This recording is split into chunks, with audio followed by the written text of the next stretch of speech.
प्रेम से बोलिए दुर्गे मैया की जय। जगदम्बा भवानी की जय। आदि शक्ति महामाया की जय।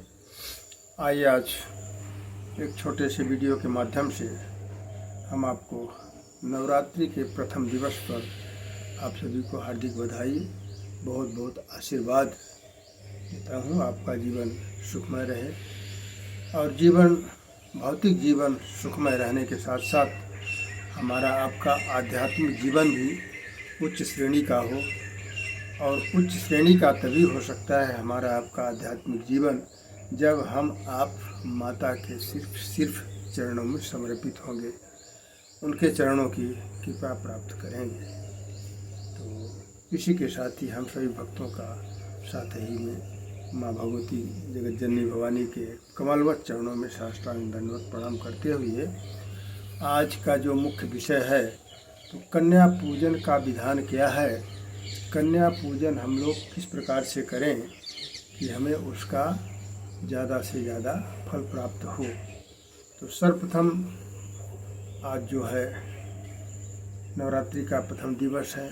नवरात्रि के प्रथम दिवस में सर्वप्रथम कन्या का ही पूजन होता है और सर्वप्रथम कन्या के पूजन के बाद पश्चात हम लोग कलश यात्रा करते हैं और जा कर के कहीं देव मंदिर, तालाब, नदी, झील अपने आसपास जो सुलभता से प्राप्त हो सके वहाँ पर हम लोग जाते हैं, कलश पूजन करते हैं।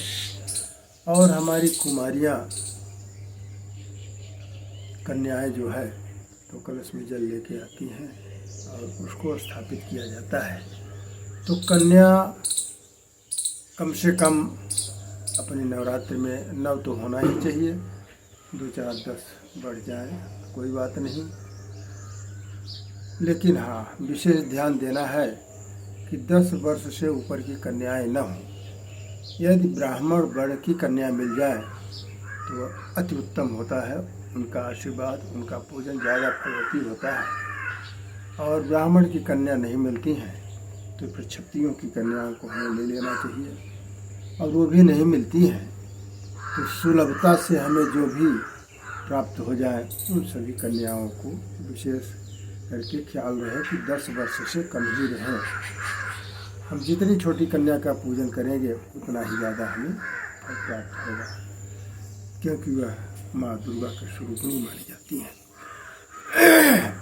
तो इसलिए कन्या पूजन का ये विधान है। कन्याओं के लिए पूजन हेतु पुष्प, मीठा, फल, कन्याओं के लिए चुनरी इत्यादि, कुछ दक्षिणा, ये सब व्यवस्था करके चंदन, धूप, दीप इत्यादि से पूजा करनी चाहिए और उनको अंत में दक्षिणा देनी चाहिए।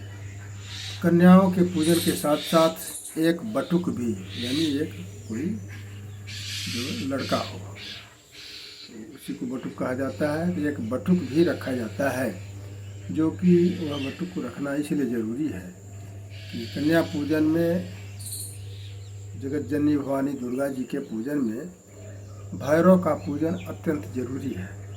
तो बटुक ही जो है तो भैरव का रूप माना जाता है कन्या पूजन के समय में, इसलिए उसको भैरव मान करके उसकी भी पूजा करके उसको भी हम लोग अपना फल जो भी अपने पास रहेगा अंत में उसको भी दक्षिणा दे करके अपने यहाँ से विदा करेंगे। तो इस तरह से आज कन्या पूजन का जो विधि विधान है, हमने इसको बहुत सीमित करके और बड़ा कम समय में करने वाला और ज़्यादा फलवती होने वाला यह पूजा है। इसके साथ ही कन्या पूजन के विधि विधान को मानी विराम देते हुए हर ओम शांति शांति शांति ही।